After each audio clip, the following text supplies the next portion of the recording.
Salut tout le monde, j'espère que ça va. Cette semaine, sans grande surprise, vu le calendrier, je vous fais une vidéo sur la fête des morts. Et plus précisément sur la vision de la mort au Mexique.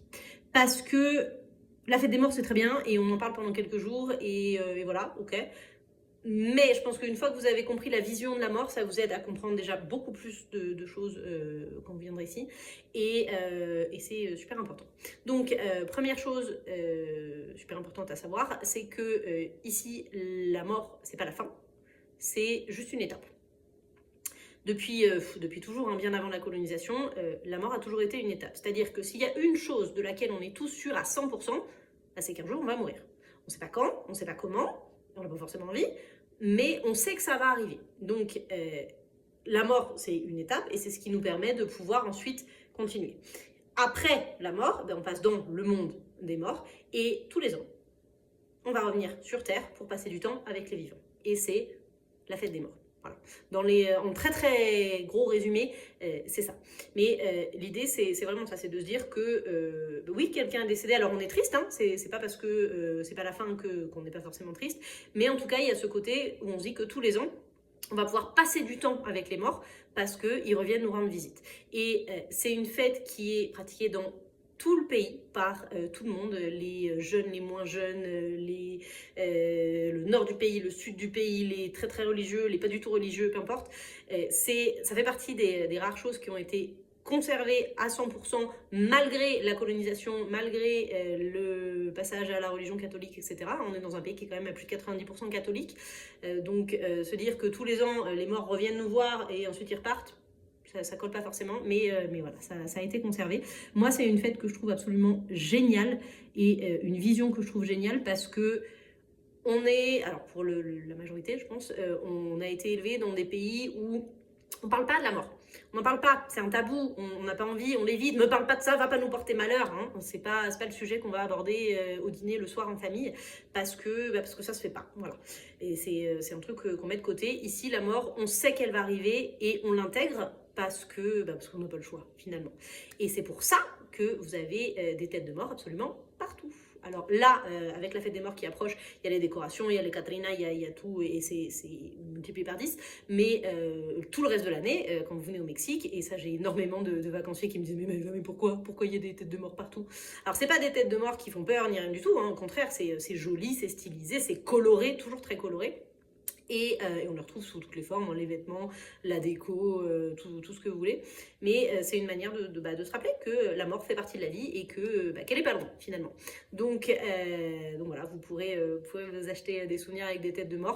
Et si quelqu'un vous dit pourquoi t'as amené ça, au moins vous pourrez leur expliquer. Voilà, c'est la base, c'est ça. C'est la mort n'est pas la fin, c'est une étape. Et de toute façon, tous les ans, on revient rendre visite aux morts.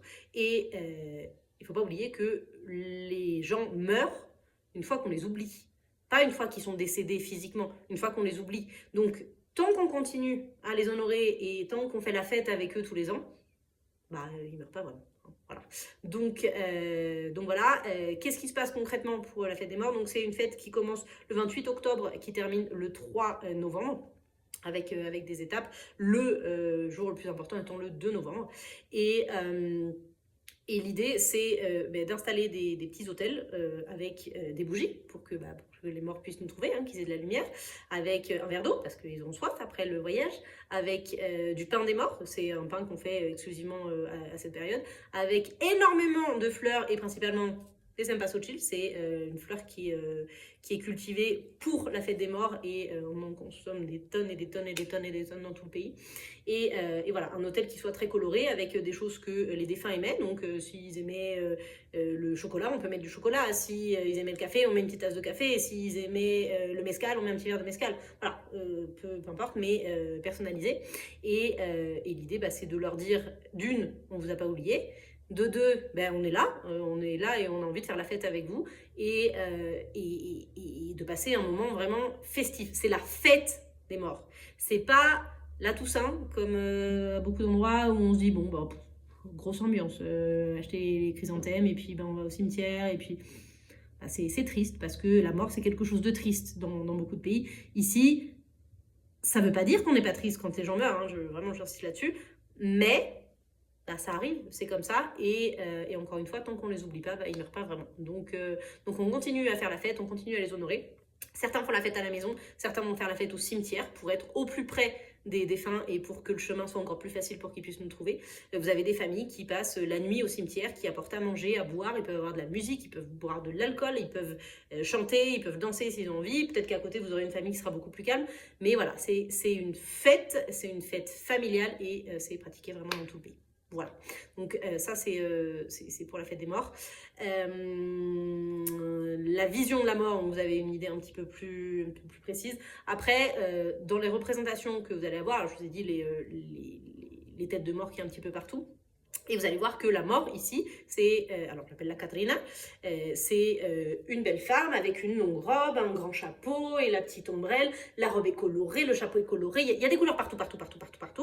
Et vous allez la voir représentée dans des milliers de situations différentes. Et vous avez dans plein de petits magasins de souvenirs des petites scènes même qui peuvent être faites avec des petits squelettes. Vous pouvez avoir les petits squelettes à l'école, les petits squelettes en train de faire le marché, les petits squelettes en train de cuisiner, les petits squelettes en train de... Enfin voilà, mis en scène dans la vie de tous les jours parce que voilà, c'est comme ça. La mort fait partie de la vie. C'est encore une fois pas du tout glauque et c'est pas fait dans une idée de oh non, ça fait peur. C'est vraiment pour le côté festif et le côté acceptation parce que on n'a aucun moyen d'y échapper.